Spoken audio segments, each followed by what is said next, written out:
Right now, we have sunshine. I'm Bob Jenkins. This is Benny Parsons. From all of us to all of you, happy holidays. We're only 4 days from Christmas, Benny, and we had, what, 63 cars and drivers sign in for this thing? Well, they all understand just how important that exposure is. They feel like television is what got Ron Hornaday the ride with Dale Earnhardt. Television is what caused Greg Biffle to get the ride with Jack Roush. They all want to be here, get that exposure, win on television, and they hope that that success will catapult them right to the next level. It's obvious that Greg Biffle, who we just heard from and who will be on the pole today, is the man they're shooting for. But who are some of the young drivers that are shooting for him? Well, you know, Biffle has a huge target on his back, because if they can go out and beat Biffle, they feel like some people will sit up and pay attention. Some of those drivers are Shawn Monroe on the outside pole. There's Aaron Newport, 20 years old. Mark Grosskreutz out of the Northwest. Kurt Busch, just 20 years old. And Craig Rodman out of the Southwest part of the United States. All these guys want to win to try to get to that next level. Well, one driver is certainly not a youngster in the field. In fact, he's not even looked to climb up the racing ladder, so to speak. More on that, here's Bill Weber. Well, in car 74, you'll find a young guy, young at heart, Carl Trimmer. He's 58 years old. He's been racing 39 years. He's won just about everything you can win at this level, almost 800 career victories, including a winter heat win here 1 year ago. He's the defending Winter Challenge champion, and he's back on his home track to try and whip those young kids once again. He qualified 7th, and a week ago, this past Friday, he became a great-grandfather for the first time when his granddaughter Vicky gave birth to his great-grandson, TJ, born 3 weeks early. I said to the family, that's because TJ didn't want to miss a race. And they said, are you kidding? It's because he didn't want to miss Christmas. Now, 2 guys that definitely have Santa checking his list twice. Bob Jenkins and Benny Parsons. And we have found, Bill, that you've been naughty and not nice, so you're getting coal for Christmas, right? Let's take a look at the qualifying procedures for today's race. The first 22 were determined by time trials. 23rd and 24th starting positions determined by Tucson Raceway Park points, and then 25 through 28 came out of the B main. As far as the race procedures are concerned, the regular 200 laps in 2 100-lap segments. There will be a break at the lap 100. They about 10 minutes to work on the car. They can change any 2 tires. Caution laps do count except the last 10 laps, and this race will end under the green flag. If they have a caution flag on the white flag lap, they'll revert back in green, white checker.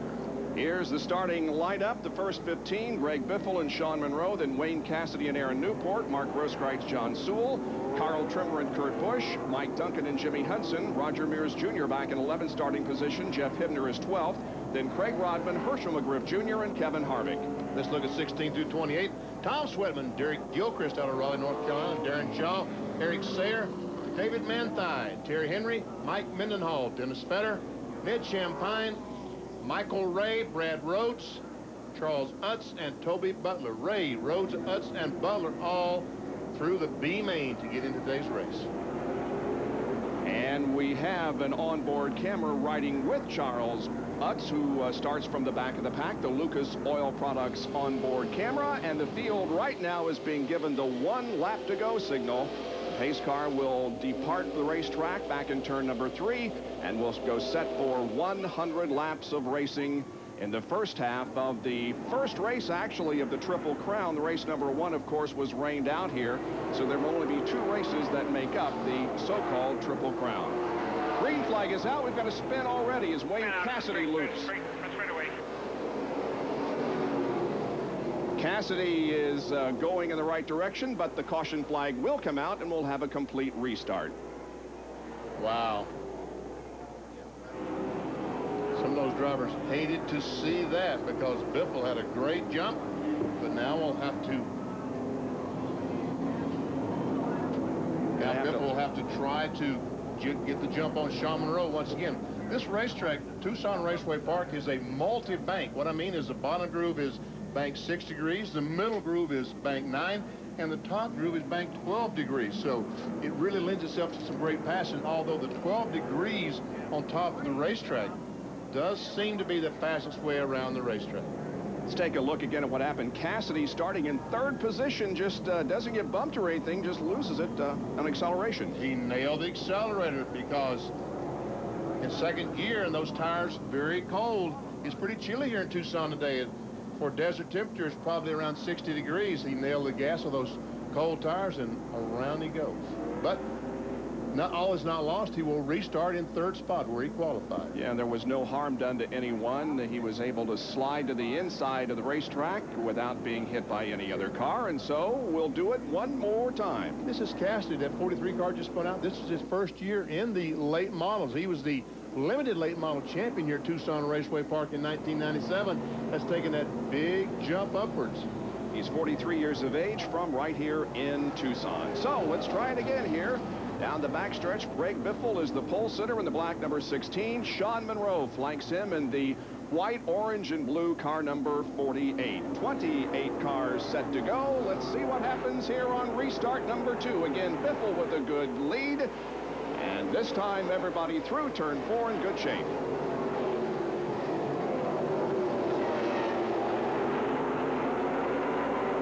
Oh, we've got more trouble. It's Cassidy once again. More cars are spinning as they are hit from behind. Also, the 76 car of Kurt Busch is involved. I don't think there's going to be any major damage here that will require anybody to visit the pits, with the possible exception of Cassidy, who is again at the top of the racetrack. There's Kurt Busch, and there is Cassidy. He's the only car that has not gotten restarted at this point, so it's been a tough couple of laps. No, Kurt Busch is going to the pit area. Yep. Kurt Busch, the 76 car, there we see Cassidy sitting there. And David Manthey is also going to the pit area. Well, let's take a look at this and see what happened. There's Cassidy on the inside. That's Kurt Busch up on the high side. They go in the corner. There, they make contact just about the time they're going to turn in the corner. And here's what happened to the 76 car Busch. He makes pretty heavy contact with the outside retaining wall and broke some of the suspension. And there we see, it looks like the 4 car Manthey. So we are off to a rather slow start here at Raceway Park in Tucson, as a couple of caution flags have come out already. We'll take a break and be right back with more. Coverage of the NASCAR late models brought to you by DiGiorno Rising Crust Pizza. It's not delivery, it's DiGiorno. Okay, we're getting set to go green now after another caution. This one up in turns 3 and 4 on lap number 2. These laps under caution are counting. And here from another angle is what happened up there in turn 3. 43 car Cassidy on the inside. That's Kurt Busch on the outside. They make contact just about the time they're at the end of the corner. And there the 76 goes up, smacks the wall, and then spins. But here we see Hibner in the 70. That's Herschel McGriff Jr. in 18 car, barely get by. We didn't see the 4 car of Manthey. Manthey hit the wall hard, but I think another angle will show this. Or maybe this angle will show it.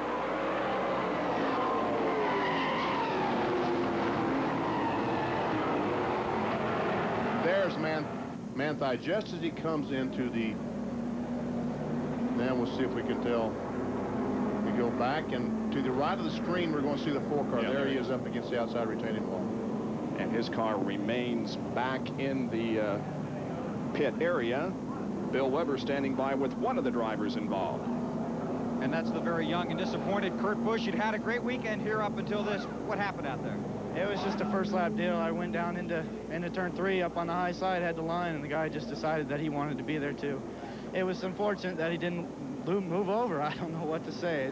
It's too bad. We had bad luck with Southwest Tour, and we'll be back next time in Tour, though. We might be back next time in late model. I don't know. This is a deal I put together this Thursday, so I just need to thank Jerry Spilsbury for giving me this opportunity, and my sponsor, Star Nursery. Well, we'll give it another shot.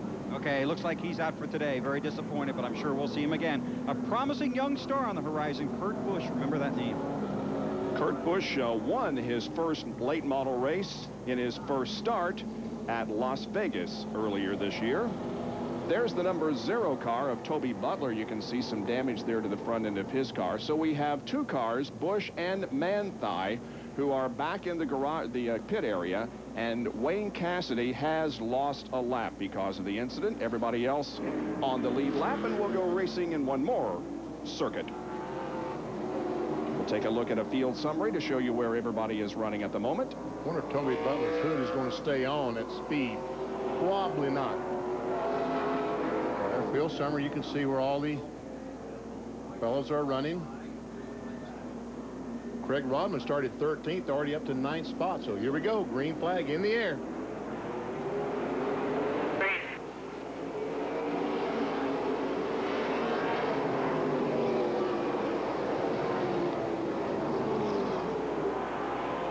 John Sewell and Aaron Newport running side by side in the battle for 3rd spot. And Carl Trimmer, that yellow car coming up behind them. There's Trimmer going down to the inside, taking over 4th spot. So the veteran of Tucson Raceway Park, Carl Trimmer, the defending champion of the late model series in winter heat, has already moved up to 4th spot. John Sewell in the 99 car begins to challenge Shawn Monroe for 2nd, as Greg Biffle has, for the most part, checked out. Already got more than a 2nd lead on this battle. Sewell in the 99 and Shawn Monroe in the 48. Monroe in the 48 had a great finish here last week in the Southwest Featherlight Tour, in his 2nd spot. Terry Henry, we understand, has pulled off the racetrack and has gone back to the pit area. He is the guy that normally is the crew chief for Shawn Monroe.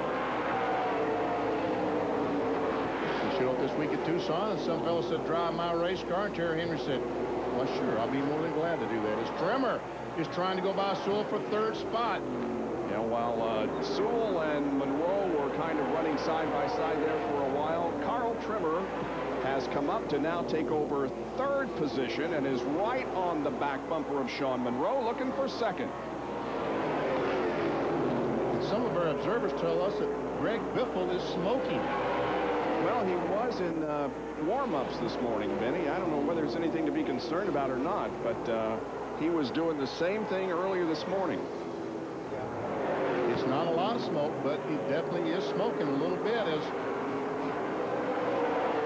never see Biffle, but as you can visually, we can see just a trace of smoke here in the booth. Meanwhile, Trimmer's trying to get by Shawn Monroe. John Sewell is going to try to go to the inside, but I think that might cost Sewell a spot as Aaron Newport drives to the outside of Sewell. And a couple of other guys are in this battle, too. The number 9 car, the black, yellow, and white car, is Mike Duncan, and right behind him is Grosskreutz in the 72. So a really good battle here for 2, 3, 4, 5, 6, and 7. Down to Bill Weber with more on Carl Trimmer, who's currently in 3rd spot.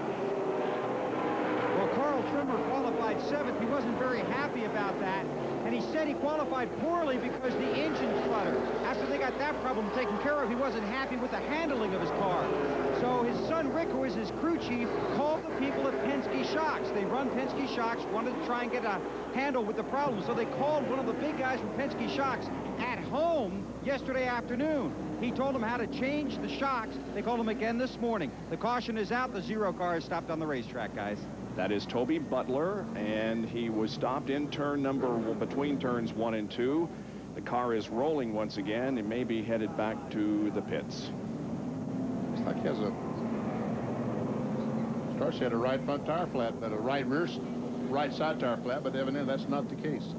Well, he had moved up pretty well from his last starting position, but things have gone wrong here for Toby Butler. They're the top 5 after 24 of 200 laps. Down the backstretch, still leading here over Monroe, Trimmer, Newport, and Sewell as the 28th lap is completed. Make that 28 laps completed. Ever see the 97 car, Kevin Harvick on the inside of Duncan. That's a battle for the 7th spot. There's the leader. Driver who has really moved up, Benny, since the start of the race is Charles Utz, who's carrying our onboard camera. He started 27th, and he's up to 15th, and he was one of the transferees from the B main. Well, speaking of Charles Utz, there he is. The Lucas Oil Products onboard camera. Just ahead of him is Eric Sayer in 53, and beside him, every once in a while, you can see a glimpse of the other car that he's in a battle with. It's Herschel McGriff Jr., then 18 car. Clear.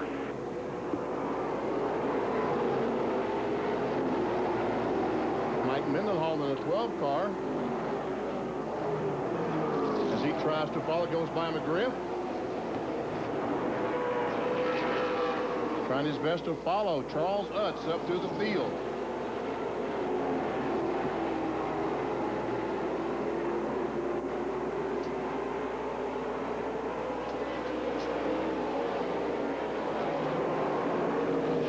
'66 car Utz, we told you that he transferred from the B main. On the initial start of the B main race, he broke the shifter off. And he got out of the way, forced it for him. So there was another crash during that first lap that reverted back to a two-abreast start of the race. He was able to go in and get a new shifter on while they got the wreck cleaned up. He goes back to his third spot and was able to transfer to the A main. Well, Charles has now moved up to 13th position, putting Sayer and Mendenhall both behind him. Our onboard camera looks back on Sayer, and now here is the battle for 4th position. Sewell to the inside in the multicolored car, number 99, and that's Aaron Newport in the white 15 with Mark Grosskreutz in 72 looking on. And Sewell that time got just a little bit loose as he came off that second corner. It cost him a position, and he and Grosskreutz in 72 did get together coming off the corner. And here comes Mike Duncan in the 9 car trying to work his way towards the front. And he's had a pretty impressive run here in the first 38 laps of this race. There you see the top 5 in our field summary and where they started. Harvick has moved up from 15th to 8th. Rodman from 13th to 9th. Started 27th, as we've been telling you, now up to 13th spot. And he has just picked up another position, so he's up to 12th now. 75 car of Derek Gilchrist is slow down into turn number 1 with some smoke coming from that car. I don't know, BP, what do you think? The rear housing, the panhard bar, the rear stabilizer bar that holds the rear end in the center of the body is broken. So that's going to necessitate another caution. See how the left rear is stuck out of the left side of the body? We understand he did make contact with the wall on the backstretch that probably caused this problem. Doesn't take much because these tires are sticking out. That's what makes contact with the wall, is not the body, it's the tires themselves. And it doesn't take a large blow to break that rod I was talking about that keeps that rear housing centered on the body. Derek comes to us from Raleigh, North Carolina, finished 8th in the 1996 Slim Jim All-Pro point standings. Greg Biffle continues to lead here at Tucson. Our 50th anniversary marathon. The green flag is Wednesday, December 24th, Christmas Eve at 9 o'clock. The marathon runs through Christmas Day from the 83 Carolina 500 at Rockingham to the 88 Budweiser 400 from Riverside and all points in between. We'll have 2 marathons, one on Christmas Eve and Christmas Day and one on New Year's Eve and New Year's Day. The first one Wednesday at 9 o'clock Eastern Time. Okay, green is flying again. We're back to racing.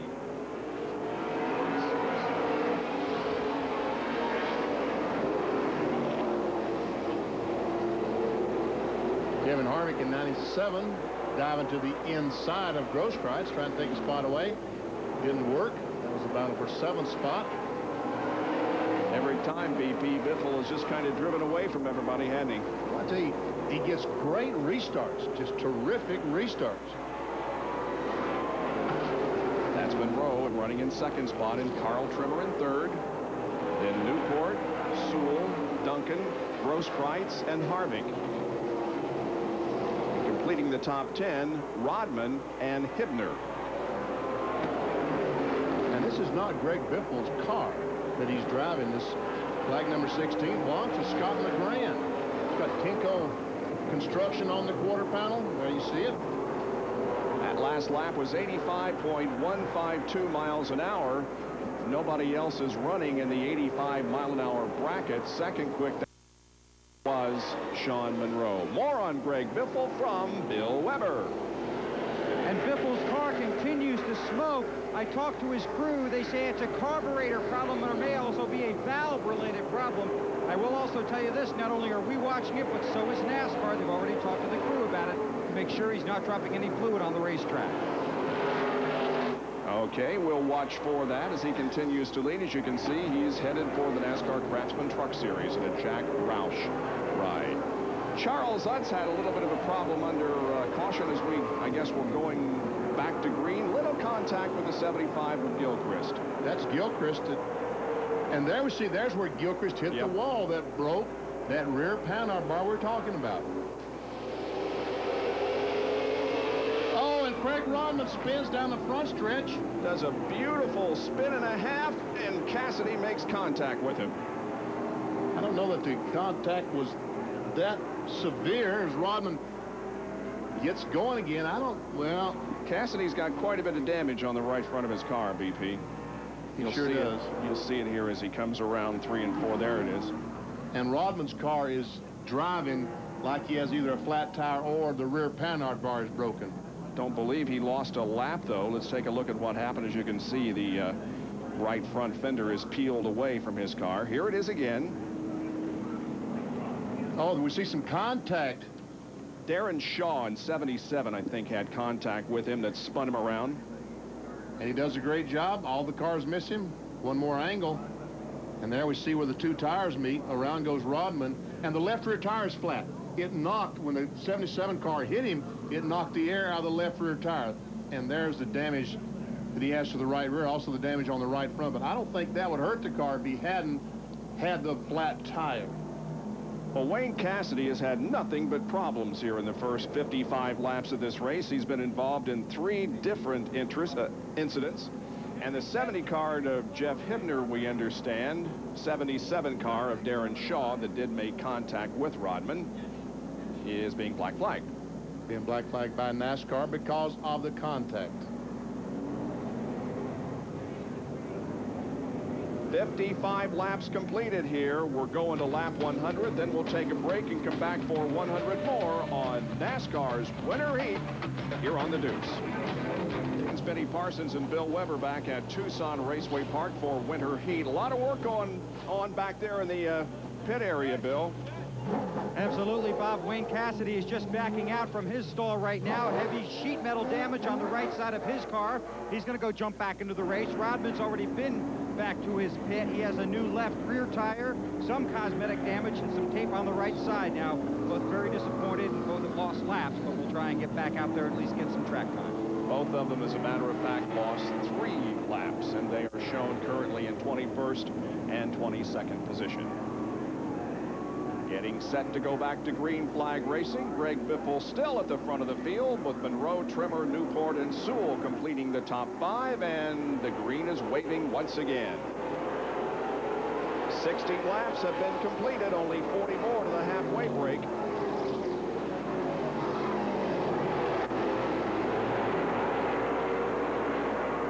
Grosskreutz in 72 dove down to the inside trying to take the spot away from Duncan. Battle for 6th spot, not able to do it. See Grosskreutz in 72, Duncan in 9. Mark Grosskreutz from Spokane, Washington, that he's second in the 96-97 Winter Heat Winston Challenge Series.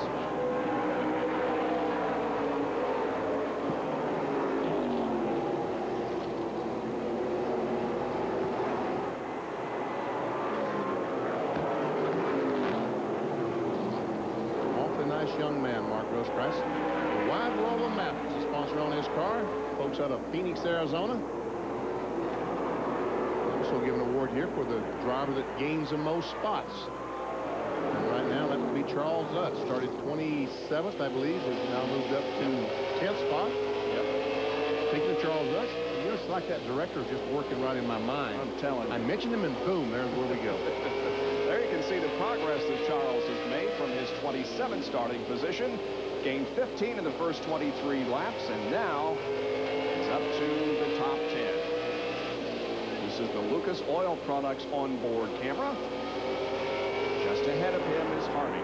That battle continues between Duncan in number 9 and Grosskreutz in 72. That's Jeff Hibner in number 70. It's also right there with those two. And Kevin Harvick in 97 right behind them. And Utz is the next car. Charles Utz in their onboard camera. Lucas Oil car. Trimmer is really struggling getting around the racetrack. That's a yellow car right in front of there. There's Duncan. We've shown him the 9 car. And that's something we don't normally see at Tucson is Carl Trimmer struggling to get around the racetrack. He's still in 3rd spot, but has dropped back now to about a 2.5 seconds behind Greg Biffle. Newport is right there with him as we continue to watch this battle between Duncan and Grosskreutz. Mark to the inside of the track again, trying to get around Duncan. And now Aaron Newport challenges Carl Trimmer for that 3rd spot. You're right. Carl's going to be looking for that halfway point to make some adjustments on that car. Yes, he is. And I'm sure that's what Rick, his son, is telling him. Look how loose that car is in the corner. Kidding. Wow. I'm sure as Rick, his son, and crew chief is telling us that Dad, or Carl he calls him, just hang on for another 20 laps and we'll be able to make some adjustments and get it better for you. 58-year-old Carl Trimmer, the defending champion of the Winston Challenge Series here at Tucson Raceway Park in winter heat. He's been driving race cars for 39 years. John Sewell moves the 99 car down to the inside of Aaron Newport now. Pretty good racing going on back here for 3rd on back, but the first two, Biffle and Monroe, are pretty much racing by themselves. Monroe, in fact, is about a second behind Biffle. And look at John Sewell. He's able to get by the 15 car of Newport and trying his best to get by Carl Trimmer. And looks like you'll be able to pull it off. Yep. Sewell is another local driver, hails from here in Tucson. He finished 2nd in Sunbelt points in the NASCAR late model series in 96 and 97. He's 2nd to Carl Trimmer both years. And Newport about to lose another position to Grosskreutz. As we obviously Grosskreutz has been able to get by Duncan in the 9 car. Now Mark Grosskreutz, 72, goes to work on Trimmer. And Newport, I think, had thoughts maybe of making it 3 wide, but that isn't going to work. Oh, look at Trimmer. Look at Trimmer. He is really having a struggle here. Yes, he is. He is struggling. Well, there's some fluid on the onboard lens, Benny. I wonder where that's coming from. And remember now, Biffle has been smoking practically all race long, and we wonder if it might be coming from him, but it wouldn't be that far because right. Biffle is about a half a lap, almost a half a lap. Yeah, that's coming from either Charles Utz's car or one of those cars directly in front of him. And look at Trimmer. He has fallen all the way back now to almost out of the top 10, isn't he? I think that is 10th spot. I think he's now in 11th. Bill Weber, what's going on with Trimmer?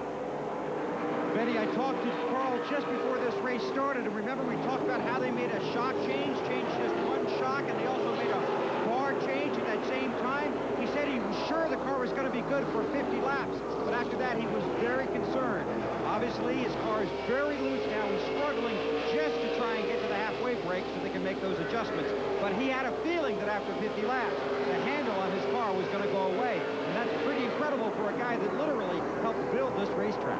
Well, he's made contact with the outside retainer. See his left side tires, how black they are? Look at the right rear as the camera follows it down, and you'll see that it's white. Watch that right rear. You see how white it is? So that means he's made contact with the outside retaining wall. And it's like a white wall almost. It does. Yeah. That's Eric Sayer in 53 that he's battling next to. And we understand he may have some time. Oh, we got a spin off the 2nd corner. And that will probably bring out the, yes, it does, brings out a caution flag. Oh, and the 00 car is also into the wall. Oh, man. That's Ned Champagne, number 13, that spun originally. And then the 00 car of Brad Rhodes came along and ran up on another car. And then when that contact ended, he had hit the outside retaining wall in the backstretch almost head on. That's a tough break. What a nice young man Brad Rhodes is. Had to get in through the B main today, but was able to do it. 28-year-old driver from Pasco, Washington. We see a lot of guys from the Pacific Northwest come down here, even a driver from British Columbia that comes down and runs the Winter Heat Series. I've been to Pasco, Washington. Yeah? Yep. Ed Champagne was the other driver involved in this incident, who was the Rookie of the Year here at Tucson Raceway Park during the regular season. That's too bad. Looked like some pretty heavy damage. When the radiator leaks water immediately, that's pretty good damage to that automobile. Well, 84 laps are now in the books here. We only got 16 more to go. We'll spend a few laps under caution here while this latest accident is cleaned up over in the backstretch. We'll be right back. 13 more laps to the halfway break here at NASCAR Winter Heat, featuring today the Winston Challenge Triple Crown late models. Well, tonight at 8 o'clock, take a trip back to New Orleans and the 1983 Sugar Bowl. Heisman Trophy winner Herschel Walker led the Georgia Bulldogs to the #1 ranking and ran into a championship battle against the #2 rated Penn State Nittany Lions. This and other fantastic Classic college football games can be found on Classic Sports Network. If you don't have it, contact your local cable operator and tell them that you do.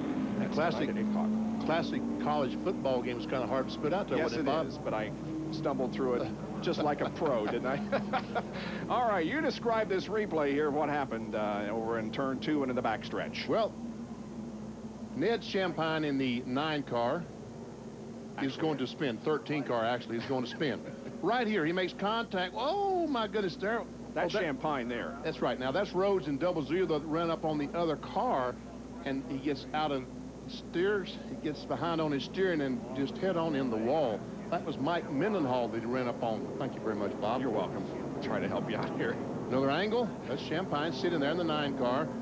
And there we go. Oh, there he makes contact, and it just turns him head on in the wall. But it was good to see him get out of the car because that was heavy contact. Down to Bill Weber.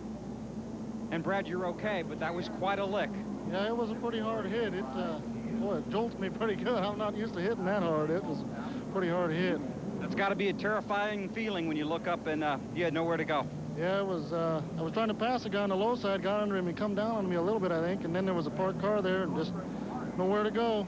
Just put her in there and away we went into the wall. See you again? I don't know, maybe. We'll see what happens. Pretty good lick. Okay, that's Brad Rhodes. He said he's got a little lower back pain, but other than that, he's doing okay.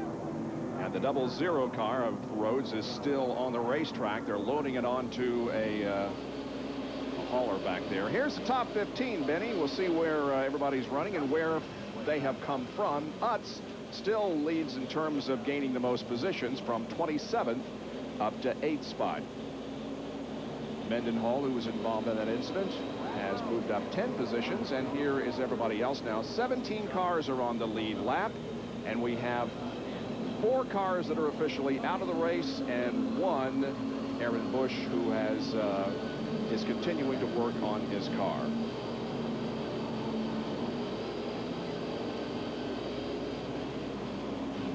Work continues there in the backstretch. Well, they finally got the 00 car loaded. Looks like they're having a lot of trouble doing that. Well, it still don't. It's 3/4 on, but I guess they're going to at least get it back to the garage area. Man, a lot of contact, hard contact. And a lot of fluid also spilled over there from the radiator that was broken. Yeah, Brad Rhodes would probably be able to fix that car in the next 2 weeks, but the question is, where are we going to find the money to fix the car in the next 2 weeks? Which is the dilemma of many, many drivers in this form of racing. We know the radiator's gone. We know that the front frame section is gone, plus all the steering, and very expensive. Benny, a driver who had been here at Tucson Raceway Park since we started coming here, who unfortunately is not with us in the 1997-98 series, is Chris Trickle. Of course, he was the victim of a drive-by shooting in Las Vegas a few months ago. Chris continues to be in a coma. He is racking up a lot of hospital bills, and we felt that we should do something while we were out here because we were very fond of him, and so we're going to have a benefit for him in 3 weeks' time. And this is exactly the gentleman that we're talking about. The driver of the Star Nursery car, Chris Trickle. He ran so well here. There he is in the late model race. Also had a NASCAR Featherlight Southwest Tour car. But as you said, been in a coma since last year, and we're going to try our best to get something together for him on January 10th as we come off and take the green flag. We'll get back to Chris Trickle in just a moment. The 9 car of Duncan has been black flagged. He had some piece of aluminum dragging. He had to repair that. And Shawn Monroe now has his hands full with John Sewell. Monroe had been able to move away from everybody else on the previous restarts, but not this time, as Sewell and Grosskreutz and Newport and Harvick and Hibner all keep right up with him. Biffle drives away though a little bit. Biffle's been able to do that on each and every restart. As a matter of fact, that 99 car that's running in 3rd spot, Greg Biffle built that car. It came out of his shop up in Washington. And we're very near the halfway break. This will complete lap number 99. They will get the caution flag on lap number 100. The pace car will pick them up on that lap and lead them around and then send them to their respective pits. So the caution should be coming out next time around as the battle for 2nd place continues. Sewell tries to get to the inside of Shawn Monroe. And there is the flag. Let's see who's going to end up 2nd here in the first half. That was very, very close. I think Monroe did by just a couple of inches. By inches is right. I talked about Duncan being black flagged. As a matter of fact, Mike Duncan lost a couple of laps in that 9 car who ran. He is back on the racetrack, however. Is back in 17th position, though, as the halfway point has arrived. The pace car is now on the racetrack. There is Duncan. And now Bill Weber will get busy back in the pit area and visit several drivers and crews and find out what changes they'll be making on their cars, if any, in the 2nd half of the NASCAR Winston Challenge here at Tucson Raceway Park.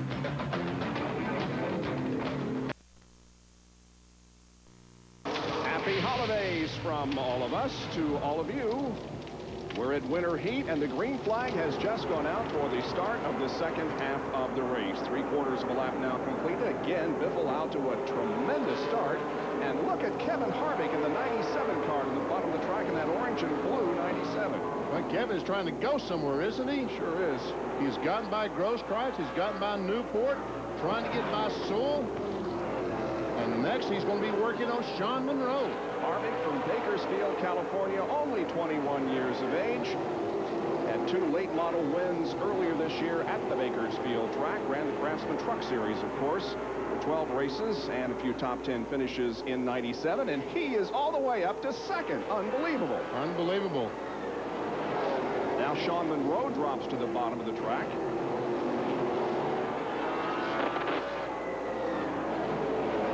Kevin Harvick is heading for the front. Closing in on Biffle, isn't he? Yes, he is. This is the Lucas onboard camera from Charles Utz, who's running back in 8th spot. It's Aaron Newport directly in front of him. There we see Utz in the red-white 66, followed by Carl Trimmer.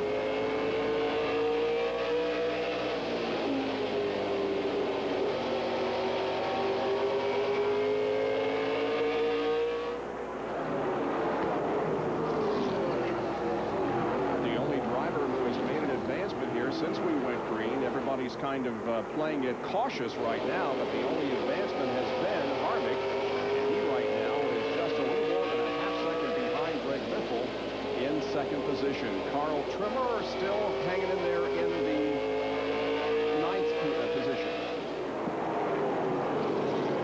There's Newport 15, Utz 66, 74 Trimmer. And there's Roger Mears Jr. behind them in the 11 car behind Trimmer in 10th spot. There's a battle for 3rd spot. Shawn Monroe in 48. 99 car of John Sewell. Sewell taking a look to the inside in turn number 3, pulls alongside Shawn Monroe, but Monroe holds off the challenge at the moment.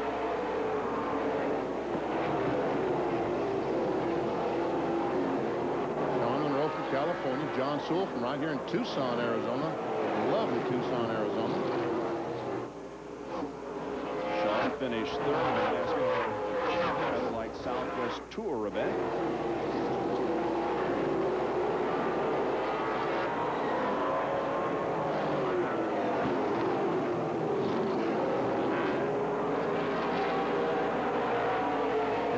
Is starting to open the gap on Kevin Harvick. As a matter of fact, Harvick is coming back to Shawn Monroe and John Sewell. There we see. Yeah, that advantage now that Biffle has over Harvick has grown to more than a second and a half, and it was less than a half second just a few laps ago. So Greg beginning to pull away now a little bit. I don't see the smoke. Let's see if we can see that he goes into turn number 1. Yes, there's still a little bit of smoke there, but it's not. You can see it that time on your screen, but it's not that bad.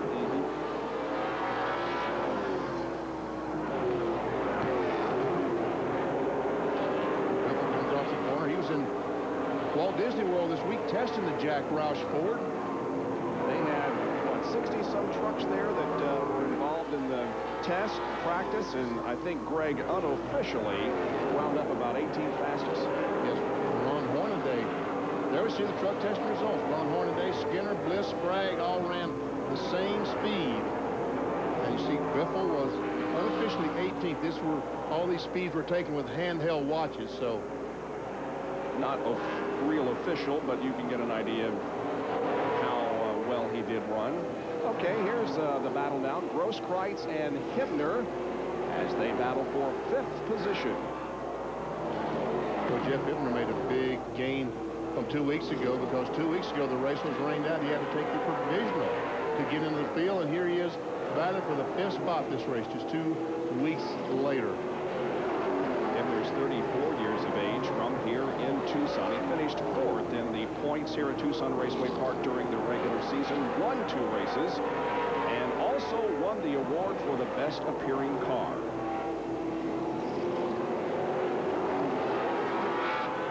Sponsored by Steve Dix, attorney at law.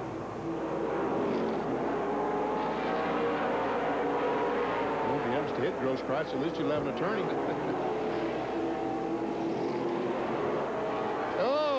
Contact there. Shawn Monroe and Harvick are banging against each other. Monroe to the inside of Harvick.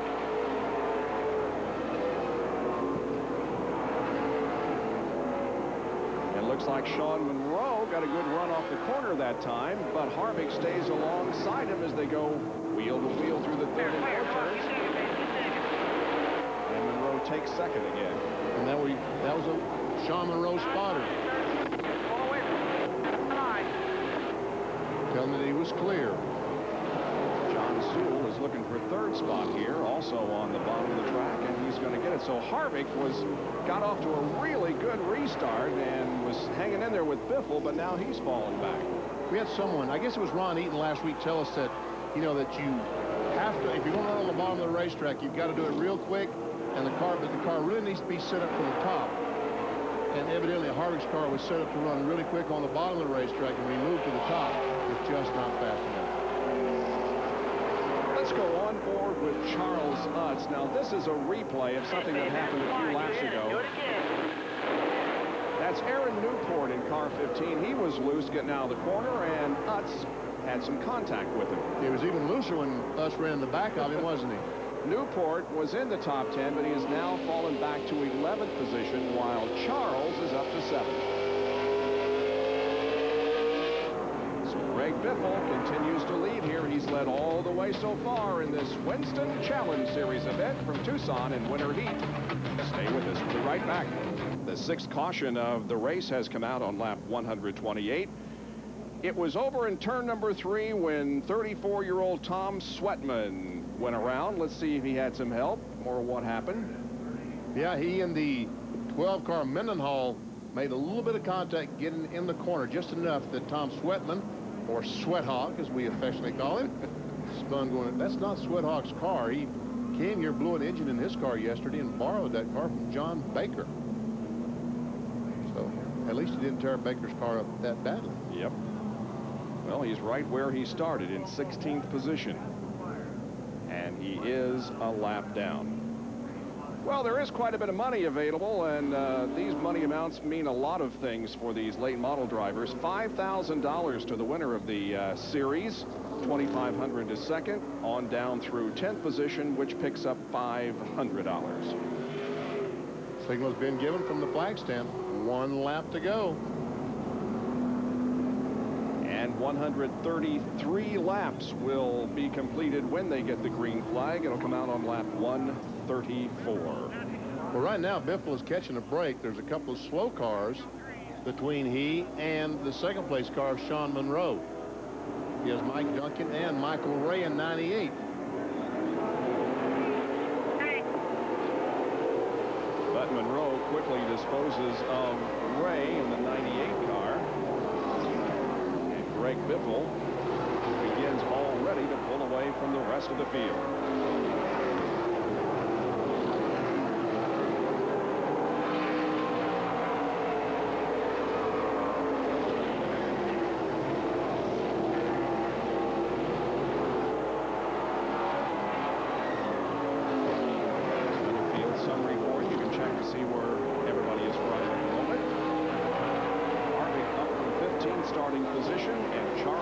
Up from 27th starting spot to 7th at the moment.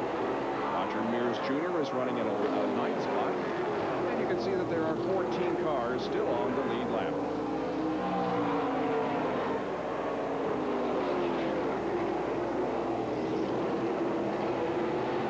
Monroe in 48. Dave, you're all clear. Come on. Run her hard. Spotter for Shawn Monroe. And Biffle, both those cars able to get by Mike Duncan in the 9 car. It seemed like those two cars, the Sewell and Monroe, have been glued together for about 100 laps now. They have been together almost all race long. While those guys were trying to get around the 9 car of Duncan, Greg Biffle established a 1.8 second lead over them. Biffle running that time 84.459 miles an hour, and the second fastest was the 99 at 83.395. It was just a little bit faster than Shawn Monroe. Sewell was that last lap.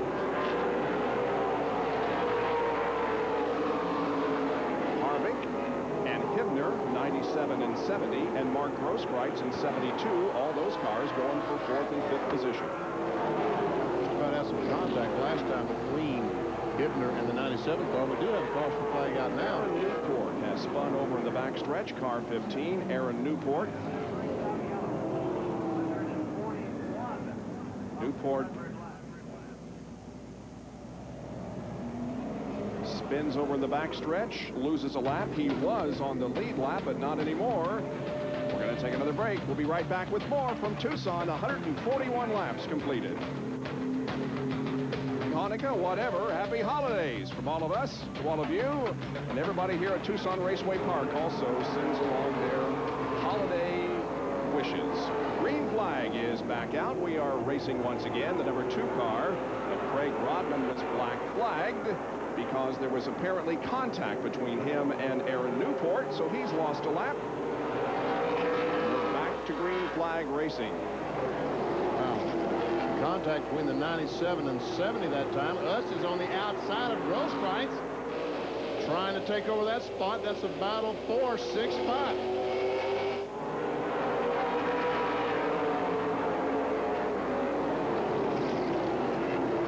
Grosskreutz has no choice now to try to go to the front on the bottom of the racetrack. Yep, he's kind of forced down there.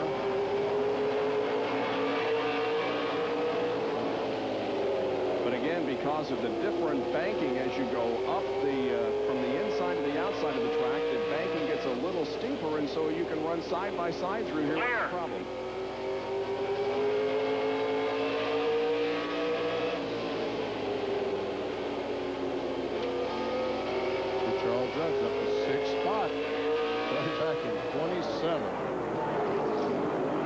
got to learn to qualify better. That's That's right. Racing's great.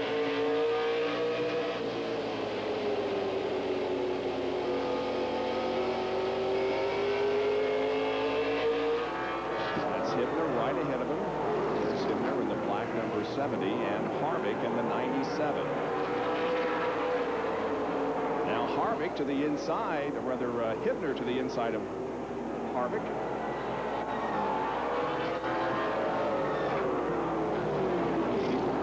Watch this. Almost in contact there. Greg Biffle still continues to lead Shawn Monroe by almost 2 seconds. Mark Rostracks right behind. There's that moisture again that we've seen all day. You can see the storm clouds that are beginning to gather here at Tucson, but there's no rain imminent. Moisture is coming off of some cars. Does that mean you don't believe it's going to rain anytime soon? Not soon. I think they're saying around 6 o'clock. The weather is expected to roll in now. Most fights and nuts are still together. Oh, are they? Yes. Did you say together? And here comes Hibbner. Wayne Cassidy in the 43 car. He and Sweatman 61. They're not in the same lap. Cassidy is 4 laps down in the 43 car. Sweatman is a lap down there. The white number 61. I'll tell you one thing. Sweatman is going to the front, isn't he? Yeah, he is. He's past Utz. He's now going past the 97 car of Harvick. It's a shame that he's a lap down. Oh, and Utz just gets kind of broomed out of the way by the 11 car of Roger Mears. And look at Carl Trimmer back there in 74. Trimmer has not made as much of an advancement as we thought he might. He's still back in 9th spot. And now, the 11 car of Mears and Harvick are battling for position. That's what those British folks had in mind when they cloned those sheep, wasn't it? Almost identical. Yep. Ooh, and Harvick almost spins as he tries to avoid hitting Mears. He comes off the corner, and Roger Mears now is going towards the front. 6th spot.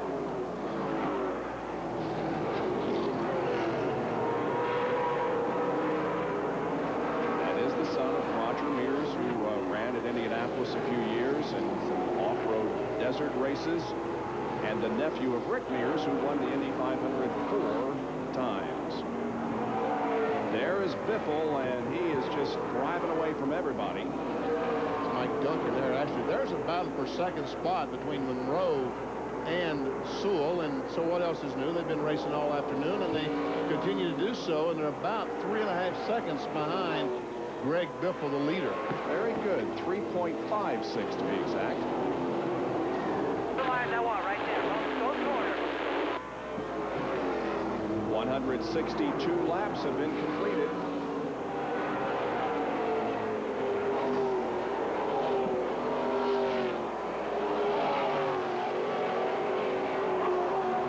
Shawn Monroe and John Sewell trying to make a bit of a race out of it, but Greg Biffle, the leader, is about 3 3/4 seconds now ahead of him.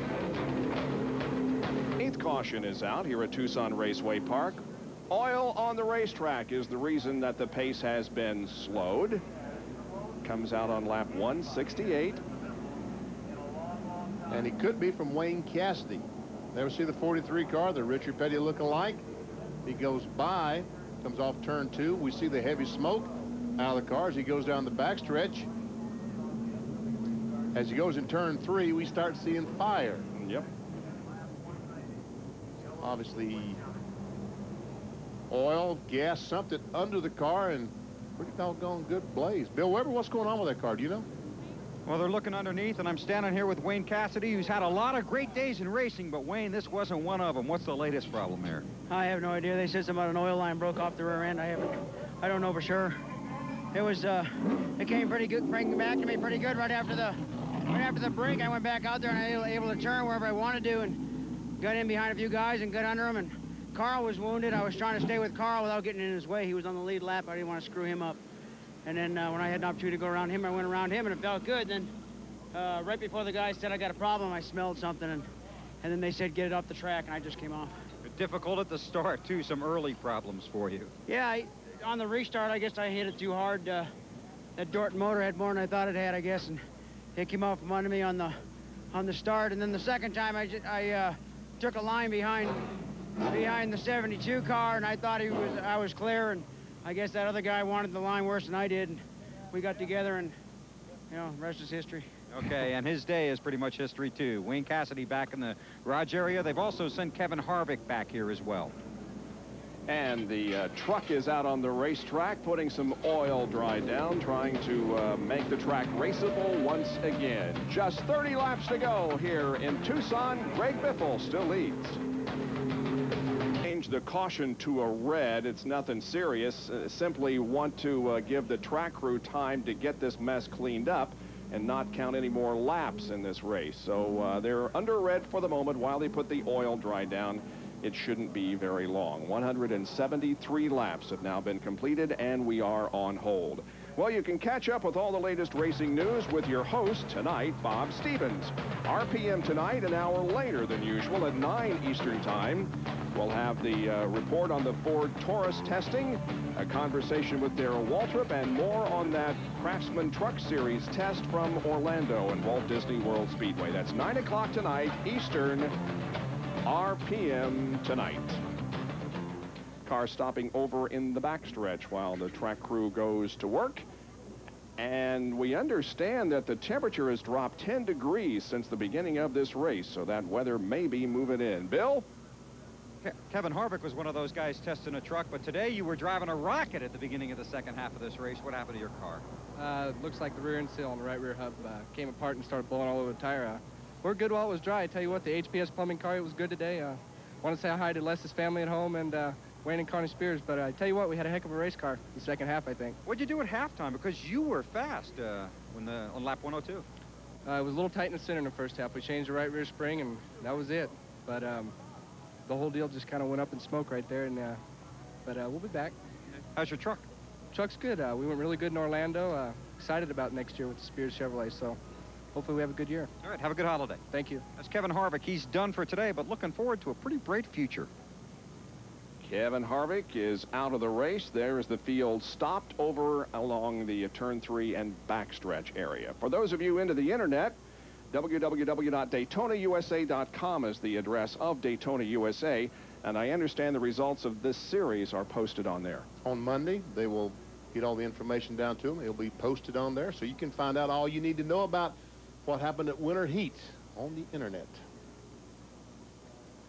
You know, I'm surprised that Bill Weber didn't complain about how cold it was. I'm surprised at that, too. I really was shocked. We said it cooled off 10 degrees, and I'm shocked that Weber didn't complain about the weather. He always takes the opportunity to complain about anything. You would think he would complain about the weather, huh? Must be warm out there. Must be where he is. Okay, well, the cleanup continues here at Tucson, and we'll take another break and be back in just a moment with more. Greg Biffle leads here at Tucson. And in some parts, you can see it shining on the mountain beyond the backstretch, but right here at the racetrack, it's pretty cloudy, and the temperature is dropping off. And the top 5 that we showed you going to break was not correct. Carl Trimmer is not the leader of the race. He is, however, running back in the 9th position. The top 5 are Biffle, Monroe, Sewell, Hibner, and Grosskreutz. Let's find out more on Carl Trimmer from Bill. With his son and crew chief Rick Trimmer, obviously your car is not what you were hoping for here in the second half. Yeah, that's right. The engine's letting down on us. We think it's a control box at high RPM. The thing's missing real bad on us, so it doesn't look good from here, but we're still going to give it a go. And you had an engine problem in qualifying.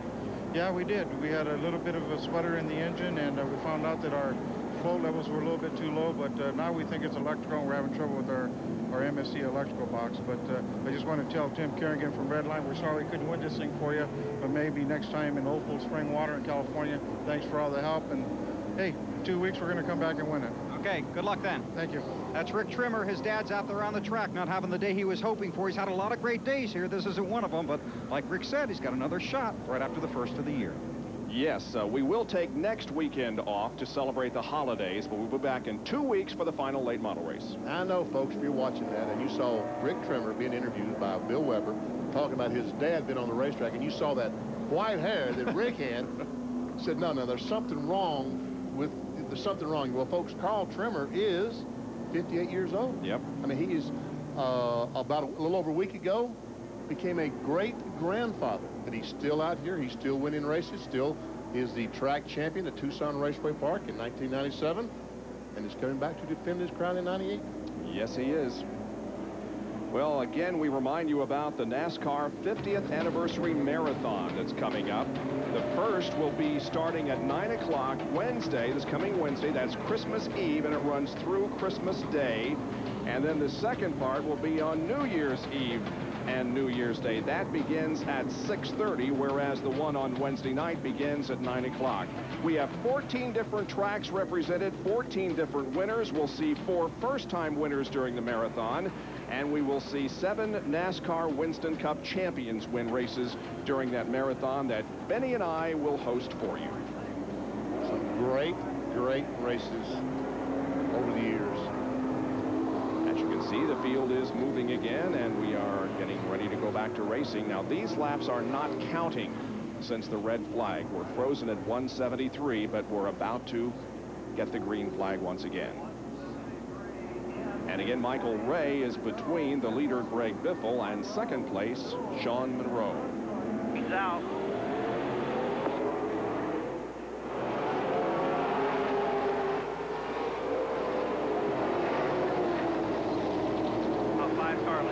Boy, Biffle gets a great start, doesn't he? He does. Every time this afternoon, he has gotten great starts and just driven off. Mark Grosskreitz there in the number 72. Got way up high a lap ago and got up into the lane where you go into the pit area, but is okay.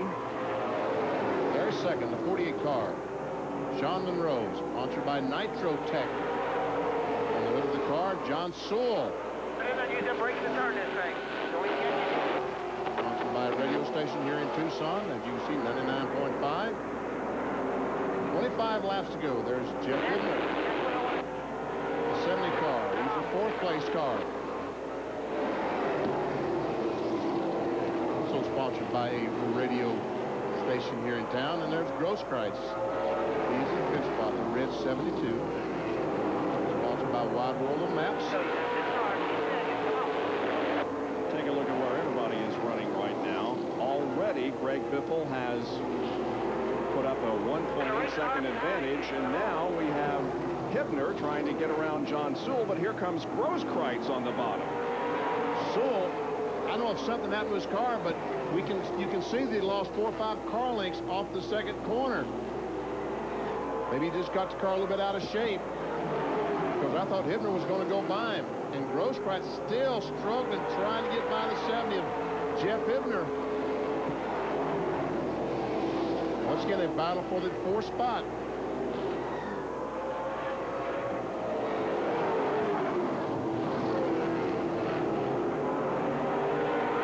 Side by side all the way around the racetrack. Neither giving an inch. Sweatman coming into the picture there in 61, but again, he is not on the lead lap. He's a lap down in 12th position. And Utz and Mears are battling too as Carl Trimmer looks on. This is the battle for 6th. And Charles Utz got the car sideways off the 4th corner as Trimmer is now on the inside of Utz trying to take the spot away, and we've got a crash. Jeff Hibner has hit the wall with the right side off turn 2. And we can see that the damage to the right side of the car is extreme. Oh, tough break. A great run Hibner had going. Boy, he sure did. He has performed well all afternoon. Is going to stay out there. I thought maybe taking him to pits, but he's going to stay out there because we only have 17 more laps to go. But hats off to Jeff Hibner, who gave it a great run this afternoon. Let's take a look at it once again. We saw Grosskreitz and Hibner running side by side, and there we see him come off the corner, off the second corner. And there's the contact between the two cars, just enough to, boom, send him right in the wall. Roger Mears Jr. was right behind him, but he avoided any contact, and Mears has moved up to 5th spot as Hibner rides it out.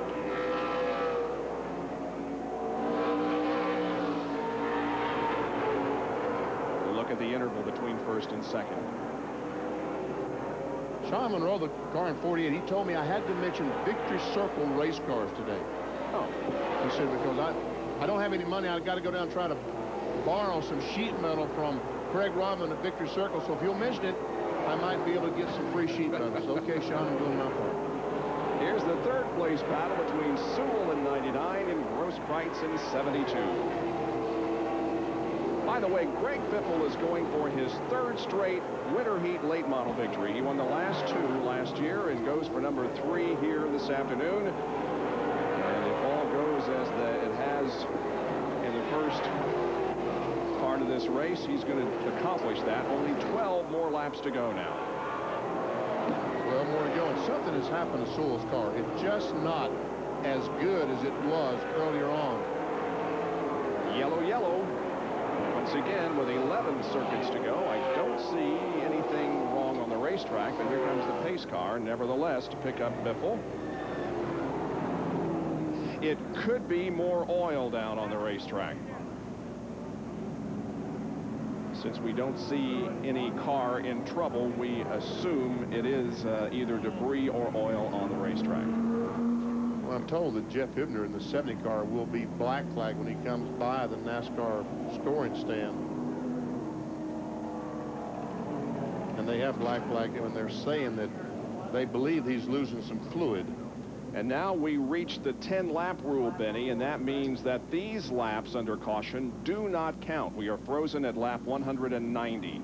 They do not count, and we can see the damage to the right side of Hibner's car. Bill Weber, what you got on Jeff Hibner? Yeah, Benny, they've been watching his car ever since he hit the wall. It was putting out a little bit of smoke in the last 2 laps. The NASCAR inspectors here on the backstretch were actually down on their hands and knees looking at the underneath portion of the car as it went by, and they feel he was dropping enough fluid on the track that they wanted to take a chance and get it dried off and get him off. They tried to wave him off the track back here, but he didn't acknowledge that, so they put out the yellow and put out the black. Good. Thank you, Bill. Now, one other thing about this restart, there will be no lead lap cars. Right now we have 11 cars, 12 cars. 11 cars. Actually, 10, because Hibner was on the lead lap. He isn't anymore, so 10 cars on the lead. Let me start over. There's also another rule here. We now have 10 cars on the lead lap. Those 10 cars will start nose to tail 1 through 10. All the lapped cars will be behind them. See, you can't do it. You just set your mind to it. Beginning to wonder. Okay. That is true, and the lap cars are getting out of the way so that the first 10 can get nose to tail. We don't see a safety vehicle out on the racetrack to pick up any debris or fluid. What they're doing now is just trying to get the field aligned properly for the restart. Looks like we got them to me. It looks like that the safety officials, as you saw there, are a little bit cool down in the infield area. They're lined up. Drop the rag. Let's go. I think they're going to get the 1 to go signal this time. No, they're not either. Nope. We remain under caution. Well, just 10 laps to go now.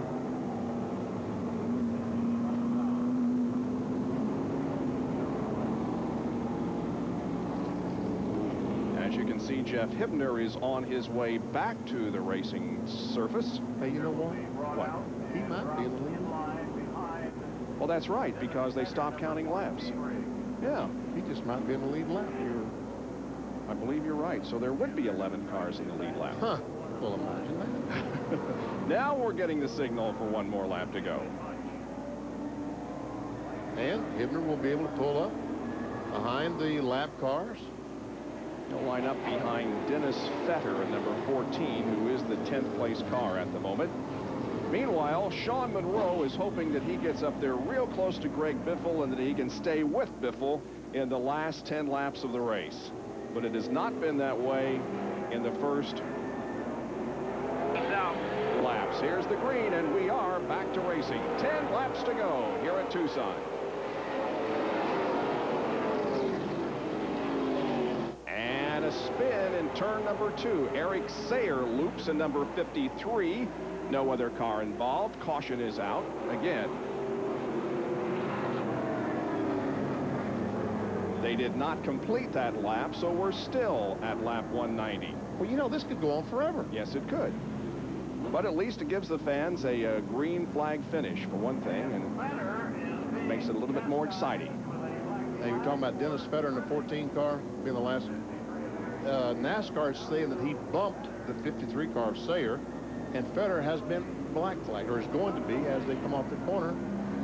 He's going to be given the consultation flag. There he is. And in the flagman's hand, yes, it is. Yep. So he's got to report to the pit area.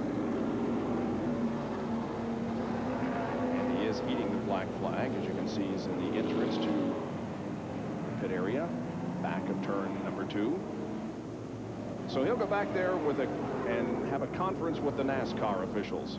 But once again, these laps don't count, so he can go back and, you know, he could actually go back and make a chassis adjustment, get a drink of water, and would not be penalized because these laps are not counting.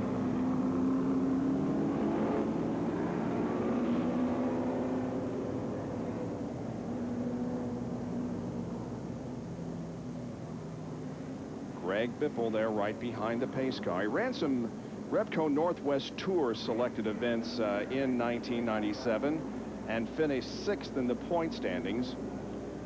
He is headed for the Craftsman Truck Series in 1998, driving for Jack Rouse. So it's going to be very interesting, Benny.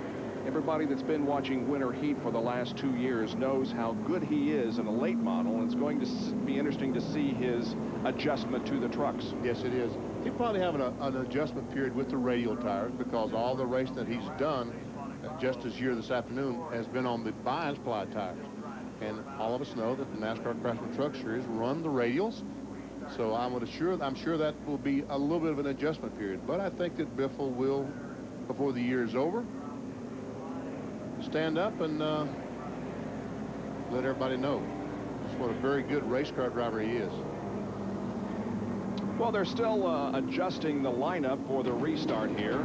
So we'll take a break and be back with more in just a minute from Tucson. 190 laps and holding at the moment. ESPN2's Winter Heat.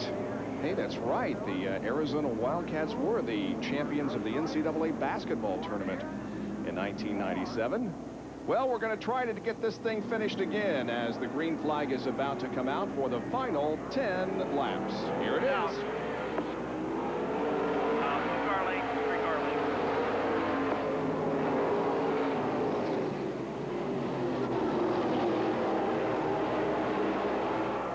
Once again with a good restart.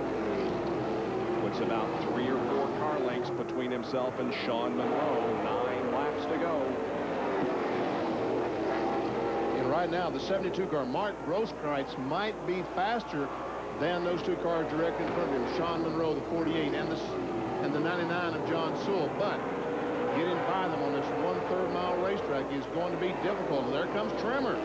He goes by Roger Mears, takes over a spot, puts him up into the 5th spot. So Trimmer showing some late race muscle here after struggling most of the afternoon. Everybody is running in the 85-mile-an-hour barrier. 85.4 for Biffle, 85.0 for Monroe, and 85.1 for Sewell that last lap. Grosskreutz was at 84.7 miles an hour. Now we see Charles Utz going by Roger Mears, or trying to get by. And there comes Herschel McGriff Jr., an 18 car trying to get by. So Roger Mears losing a couple of spots right here at the end of the race as McGriff just slides up in front of Mears. McGriff goes to 7th position, Mears back to 8th. And this time around, there will be 4 more laps to go as we're on board with Charles Utz. There he is in the 66. He moved up to 6th spot. There's Eric Zayer. He's trying to get by the 11 car. Meanwhile, there is a battle for second spot. Shawn Monroe in 48. 99 of Sewell, and the fourth place car is Grosskreutz in 72. Less than 3 laps to Ready to go. go, Shawn. It's a 1.8-second advantage that Biffle has over Shawn Monroe and Sewell and Grosskreutz. Too high coming off this corner. Come on, man. Sewell trying to position himself to the inside of Shawn Monroe, but he can't do it.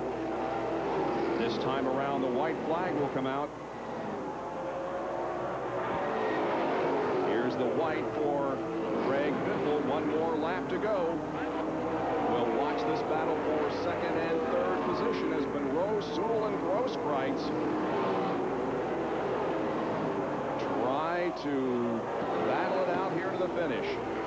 Biffle, meanwhile, is You're awesome. That's all I can say. winning the race, and Monroe finishes in second spot, Sewell third, Grosskreutz fourth, and Carl Trimmer finishes in fifth position. Greg Biffle wins once again. Man, he's got this little racetrack figured out, hasn't he? Sure does. So the first race of the late model series is over, and here are the top 5. Biffle, Monroe, Sewell, Grosskreutz, and Trimmer. Will be back to talk to the winner in a moment. Victory here in the Winston Challenge Triple Crown race at Tucson Raceway Park, part of NASCAR Winter Heat. Let's go to the victory lane and Bill Weber. Well, Greg won 2 races in Winter Heat last year, but didn't win the championship. Today, a major step toward this shortened series. You won the race, and you're leading the points, obviously. Congratulations. Yeah, it's unfortunate that first one got rained out. You know, it's a lot of fun to come out here and race in the wintertime. And it's neat to be back here with all these guys we raced with here the last couple of years. It's always fun to race when you race like you did today. You led every lap. You were great on restarts. You had the field covered. You had a great day. Yeah, we were a lot better the second half. You know, it's kind of hard to tell, but, you know, I was running the car a lot easier the second half. The first half, I was really trying to put it down, you know. Pretty loose. And, Monroe with a cameo there.